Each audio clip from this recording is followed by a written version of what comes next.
and doing so by leveraging contact tracing or COVID tracing technology and meeting analytics. I think this is a topic that's really on top of mind for a lot of folks, especially those in cities that have felt the pressure and have felt the impact of what COVID has done. And I am super excited to have Toni Yousefi with us from Volin Technology. And Toni and I have worked together for several years in our prior life. But Toni, for those that may not know you as well, I thought if you can just get us started with a little bit of your background, and then we'll dive into a little of the kind of what we're seeing in meetings and dive into more of this content. Sure. First of all, thank you so much for having me on. I appreciate it. And you're right, such an important topic when you're dealing with contact tracing. Myself, 20 years in hospitality, 15 of the last years with MGM Resorts. Prior to that, it was with Caesars as well. So been in hospitality all my life. I just have a true passion about our business, what we do, what our meeting professionals go through every single day to put on basically a performance like no other. So talk to me a little bit about Volin. What is Volin? When did you join Volin? And Sure. Give us a little bit of the rundown of the company. Sure. One of our mutual friends, I'm sure a lot of people online know, Miss Shannon McCullen. Give her a quick shout out. Shannon is just one of those people, if you have never met her and you just need a lift for your day, give her a call. She's that person and she's super passionate. But started back in October, Shannon gave me a call and really we talked about meetings and how do we get meetings back and what does that look like and what does the environment look like today? And I mean, we all understand kind of what's been going on in 2020. We're all happy that that's behind us. A lot of us feel optimistic about 2021 and future years. We understand as 2020, as in most meetings canceled, almost all meetings canceled, and then pushed into 2021 and more in Q2, Q3, and Q4, especially in the back half, and then future years, that meetings are still happening. They're just pushed out a little bit. But how do we, bring it back and bring it back safely by using different tools and technologies? So one of the things that I was super excited about was, I think as a community in meeting planning hospitality, we've done a very good job understanding PP&E.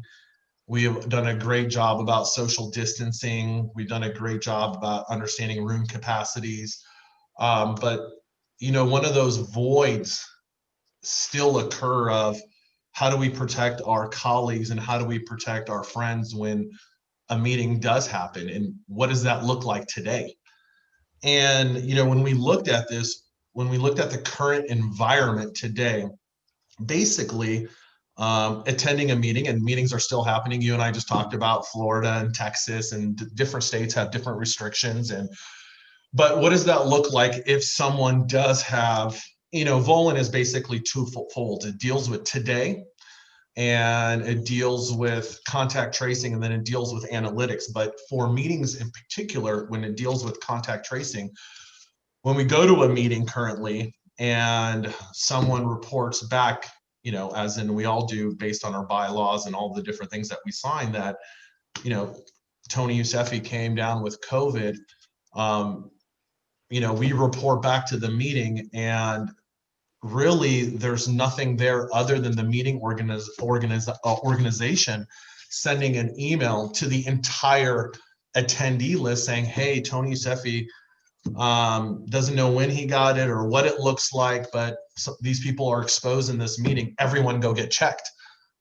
Well, I think for every forward step we take, that to me puts us 2 steps back, because it just builds that uneasy feeling of, I took this, risk or opportunity to go to this meeting, and now I just got this email of I have nothing to know about. And so what Volin does, it provides analytics basically, and it secures your space, and it provides information that we can immediately know who Toni Yousefi came in contact with based on frequency, duration, and proximity, and within the CDC guidelines. And we can go and talk to those people that are higher at risk first and really target in on those people and get the attention and really provide some real analytics, and then those people who then come in contact with and go down the line. So,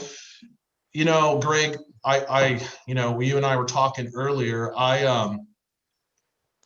Doing nothing is not an option anymore. And unfortunately, we got this blueprint of COVID and what that looks like.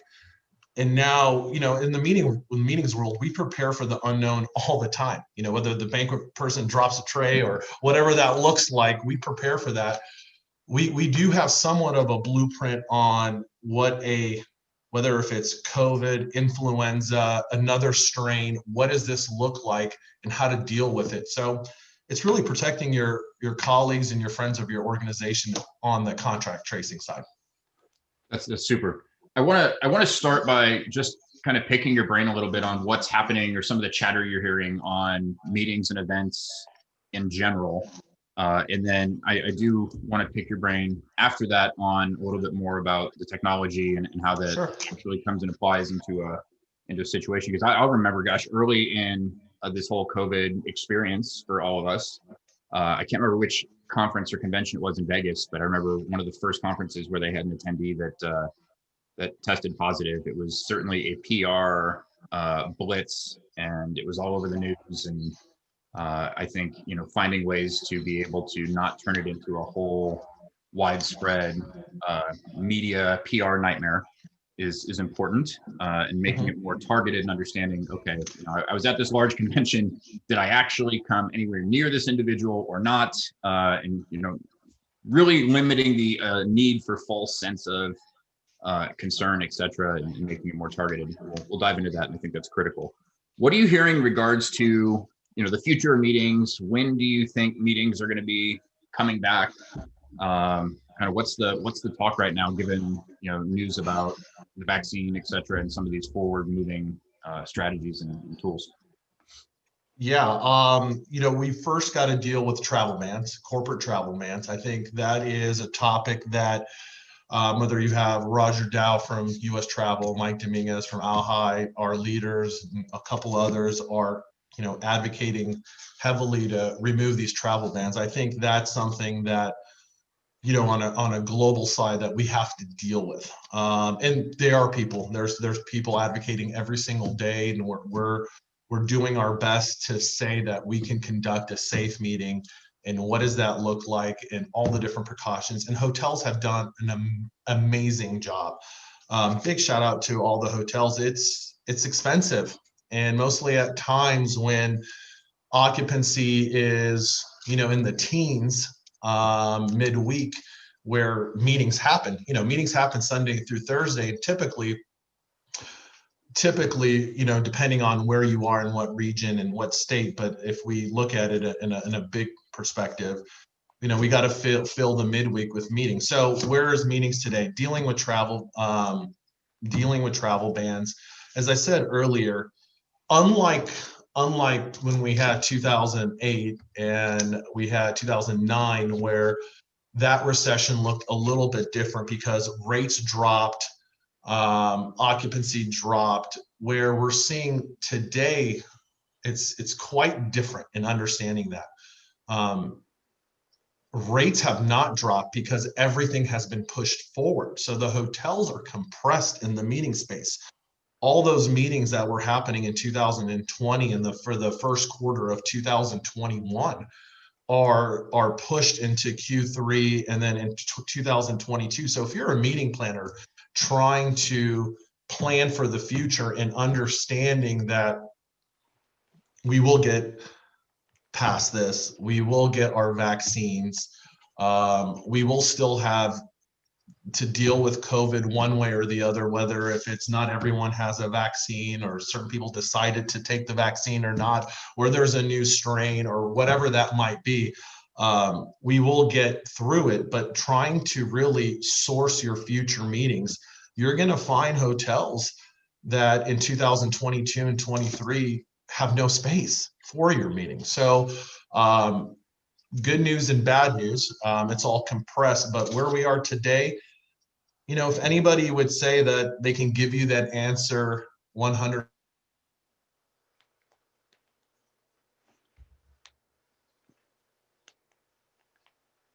I think we may have lost Toni.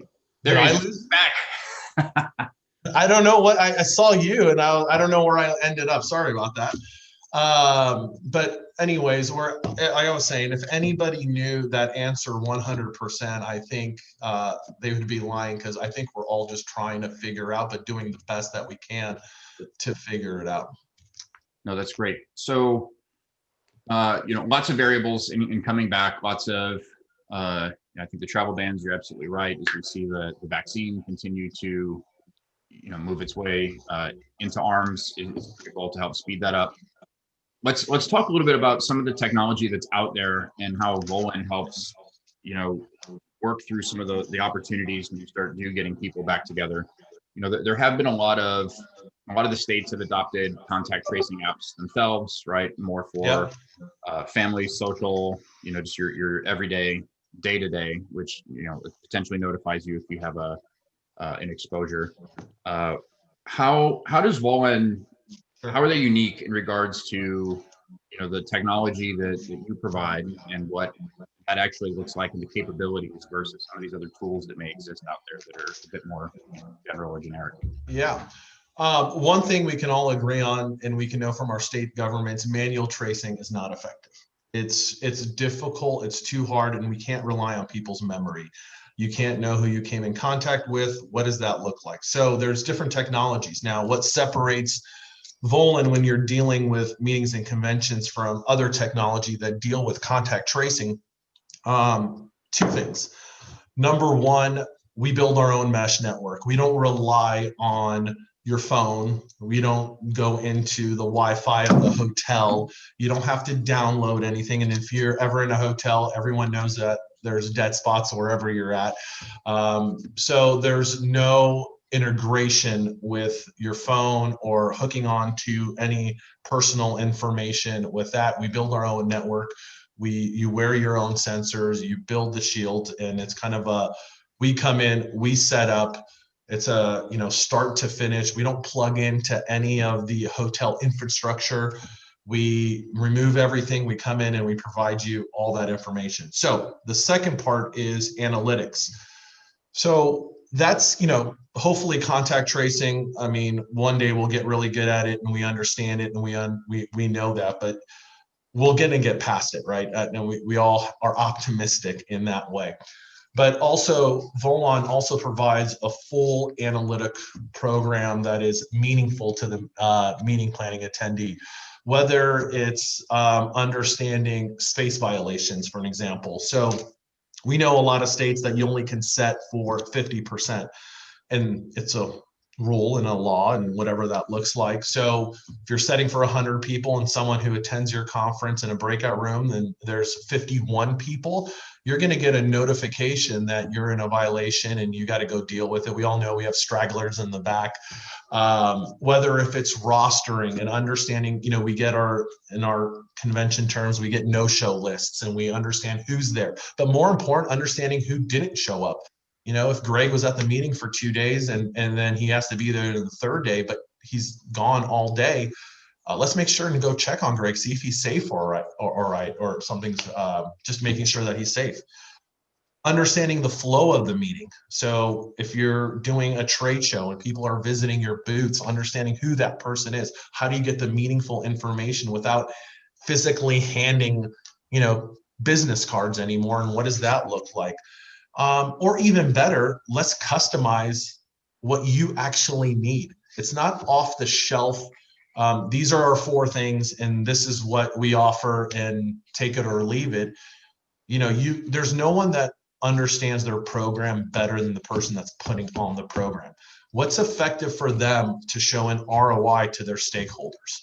What's effective for them to do a post-con with the sales manager or the convention manager after the meeting to see what, what could we improve on, what went right, and all those different type of analytics is built on a dashboard, and we can provide that to that person. So twofold. So when you say, I know a lot of organizations think about, okay, I'm going to adopt technology, but given right now I'm running with reduced staff, I'm running with reduced budgets, capability, right? So when you say, use your own mesh network, how difficult is that really to, go and implement or install into an organization or a space? Is it Sure. difficult? Is it easy? Because I know those are concerns that are top of mind for a lot of folks right now. Yeah, budgets are tough, and the idea of an increased budget right now for to do a meeting, two, to increase the budget to provide these technology for it. So that answer is, it's very simple.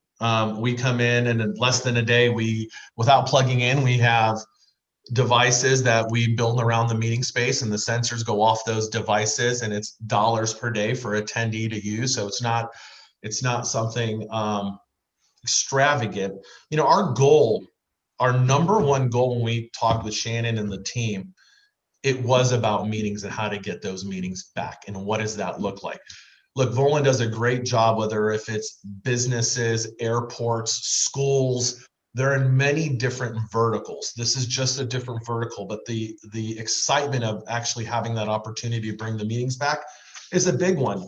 But to your point, I've talked to a lot of meeting planners, and they go, hey, look, Tony, our food and beverage prices haven't dropped. They actually have increased because we have to do a special way for our buffet, or we have to do a special way for our break or our breakfast. Audio visual has not all of a sudden just been 50% less.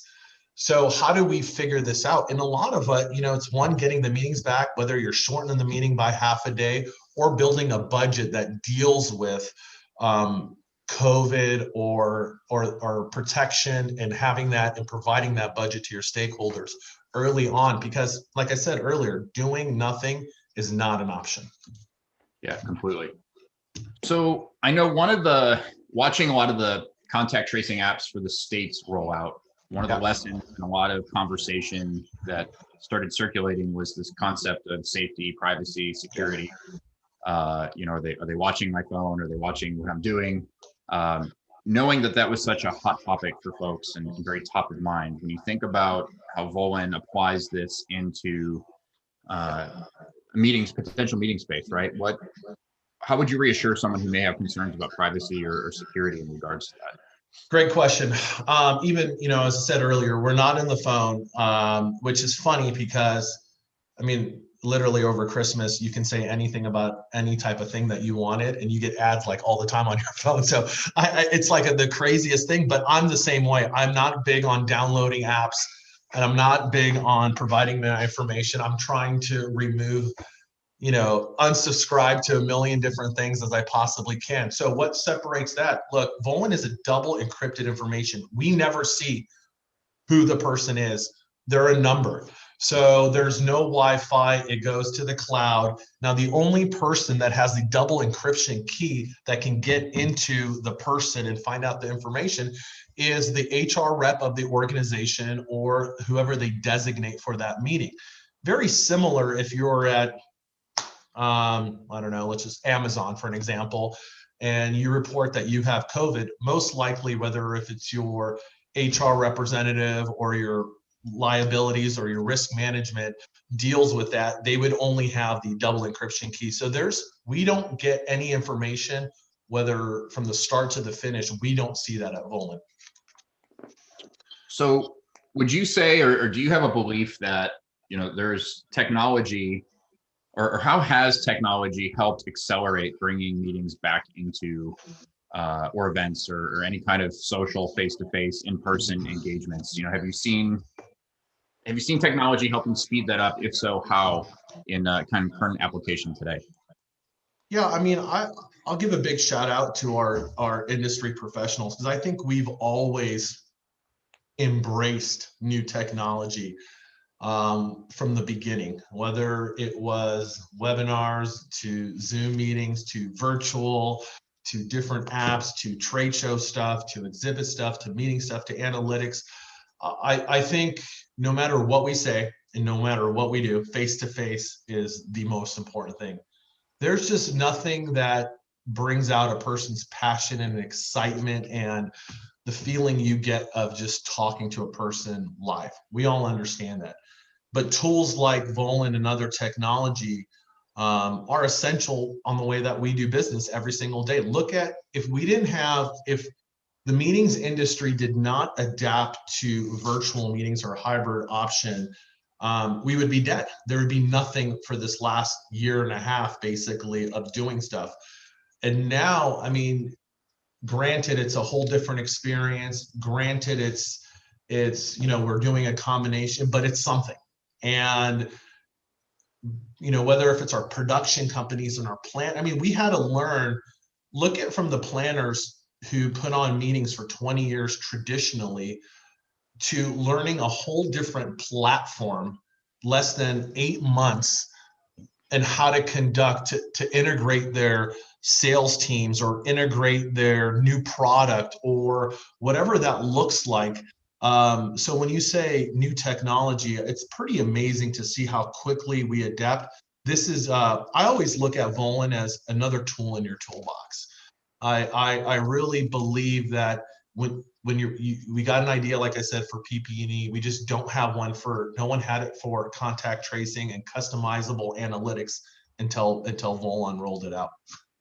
I think it's been a pretty fascinating process to watch through, I'd say, the last year now of, you talk about businesses and especially small businesses being forced into a bit of their own digital evolution or technology evolution, right? That may not have ever had this on their roadmap.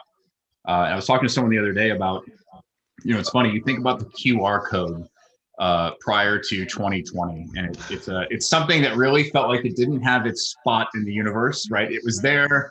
It was cool. It was different. Like, what is this? Where does it fall into the world? But it's almost like, the QR code during 2020 got to put its cape on and say, like, I know who I am now and I know where I add value. And, you go to a restaurant now. I was at a restaurant last night. Like, people are seeking the QR code. Yeah, you don't hand me a menu. I don't want a menu. Where's the QR code? Where's the QR code? Right? It's found its place in the universe, which is super exciting for that technology. But you're absolutely right. There's a lot of evolution and adoption, and I think we're just seeing this start to, the beginnings of this. I think it's going to really spike a, continued innovation and thinking outside the box as business evolves now. There's a whole different slew of questions a meeting professional now has to ask. Yep. Whether they're sourcing a hotel or they're conducting a meeting, whether, silly enough as the QR codes, down to safety, down to virtual, there's just so much out there. But look, I always say that knowledge is power, and these guys are just, look how much information, unfortunately, we had to, but look how much fortunate we are that we were able to adapt as quick as we did. And then we're going to take this and be even better going forward, because we're going to have the right tools to even have a better meeting. Yeah, completely agree. I'm going to pause for a quick second, and those that are joining us for the session today, if you have questions around some of the topics we're talking about or things that may be top of mind for you, please go ahead and push that QA button on the bottom of your screen and submit those questions at any time as we go. I'll be shifting to audience Q&A here in just a couple minutes, so we're going to make sure we cover anything that may be relevant or top of mind to you. So you can start submitting those starting now. We'll get to those in a couple minutes. Toni, when you talked about, and I know you mentioned this earlier, a little bit of the analytics that is available or can be done through this app. What types of data or types of data sets could this technology, provide an event organizer or an attendee once it's put into place? Yeah, let's start from the beginning. I think when you first look at conducting a program and you're looking at it from the perspective of how's my next program even going to be better than this one? And what kind of information am I going to get that's going to help me determine that factor?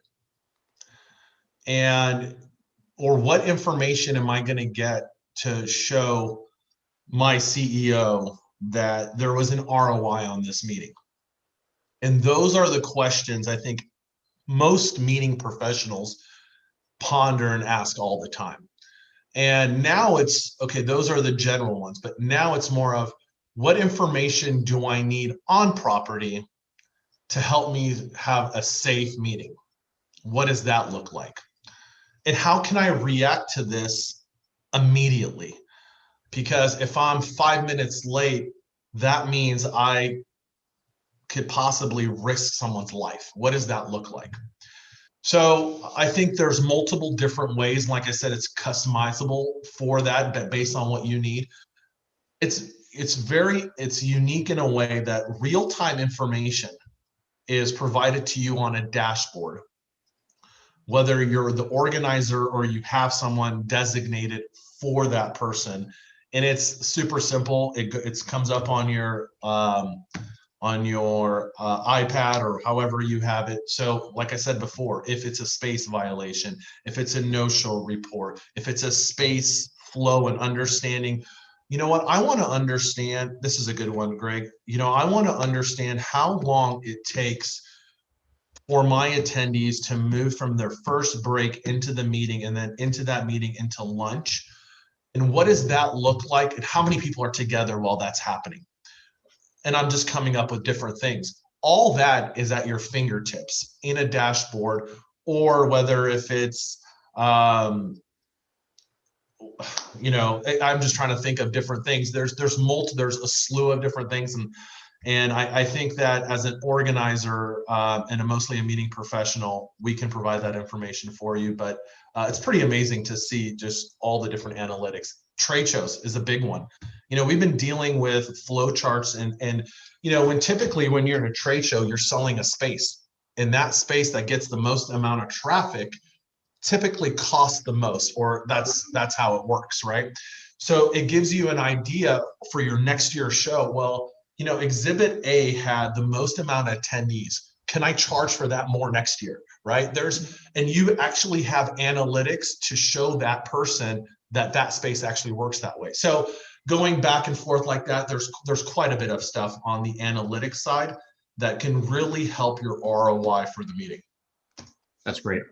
We've got a couple good questions here, so I'm gonna spin over to these because I think they're really relevant for where we're at in the discussion, and I'll circle back with one or two other questions I've got for you. But the question just came in: is the technology only tracking in the meeting space, or is that something that can be expanded upon, within an entire property? Great question. Expanded throughout the entire property. We are working with a group that.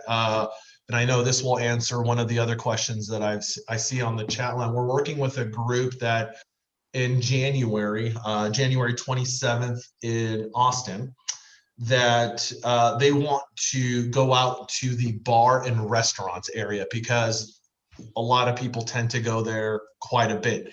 So that answer is yes. We're working on another group late in the year up in the Fontainebleau in Miami that wants to do the beach. And what does that look like? Because they have a designated area that is just for them, and they want that perimeter done. So we actually had a funny one the other day, and I didn't know the answer, but it was the people were going out on a yacht and they wanted to do that experience. And so I didn't know that answer, and the answer is yes. But the answer is absolutely. But as soon as you leave the mesh network, it's not tracked anymore. So if the organizer says, you know what, it's just we want it in the meeting space and we want it right there and only, that's perfectly fine. So once you leave and you go in your hotel room or go whatever out of the zone, you're not tracked anymore. It's funny you say mesh network, and I picture you like rolling it this huge like mesh net and like rolling it out. I know. All these weird words. It's basically providing a perimeter. We have devices that go around the perimeter. You wear your sensors and it beams off of the sensor. So I know. So how long does it take to throw that mesh net out into the into a meeting space, let's say? Really depends on the meeting. So the meeting that we're doing in January, it's 80 people. It's going to take us about 2 hours to do. So that'll kind of give you, now everything comes pre-done, preloaded. All the sensors are preloaded. We go off your registration list. So it's an easy process, whether you have a registration and you're handing out badges or you're handing out different material. All the names are done pre-hand. We just go to the meeting space itself. Based on the meeting space, we list out our little, we call them shields. So our little shields around the perimeter of the place. So, and just to clarify, so you mentioned you're not in the phone. So is the attendees you're tracking, is it a wearable? It's a wearable. It's a wearable that you wear. Absolutely. Sorry, I should have said that. It is a wearable that you wear, and it's fully charged for you, and it goes right, nothing to do with the phone. It's a wearable sensor. Got it. Okay. I know, and maybe you just touch on this quick too, because it's not on our. We didn't discuss it ahead of time, but I know you'll run with it because I think it's relevant, knowing some of the folks who are joining us today. You know, looking outside just quickly of meetings and events and thinking about other applications. I know you think about stadiums, you think about arenas, you think about large places where people gather. You've got a large focus and a lot of great opportunity with contact tracing, but for those that may be interested in what else the technology can do, just to touch on this quickly, there's a lot of safety aspects. There's a lot of other tools that this technology can provide to different venues. I don't know if you can just touch on that quickly, because I think it's relevant to some. Whether if it's a panic situation or an emergency situation, when Volan first came, when it was first introduced, it was introduced as a safety application. So yes, absolutely. One of the, you mentioned different verticals, and I can definitely say this because we were just in the news for Wycliffe schools. Very important as students get back into, they're the last piece really. And I have 2 children, a 13-year-old and a 10-year-old, as in, I think they're the last ones to be vaccinated. I'm not really sure if you kind of go down the line. Some are in school right now, some are not, depending on states. So very important to understand what that looks like. So yes, we're in schools, airports. Here's another great application that I failed to mention earlier, but let's say where we're using it in an airport, and we can kind of tie it into meetings. There's an area, if you're doing a new launch, you're doing a new car launch. I've done quite a bit of those. So there's a new car that's being introduced, but no one can see it until the day of.